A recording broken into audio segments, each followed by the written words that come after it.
Yeah.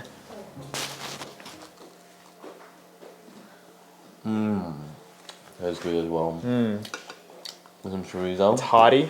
Oh, Yeah, the chorizos give it a lot of flavour. Yeah, guys, it's really quite simple actually. Most of the cooking is just at the beginning.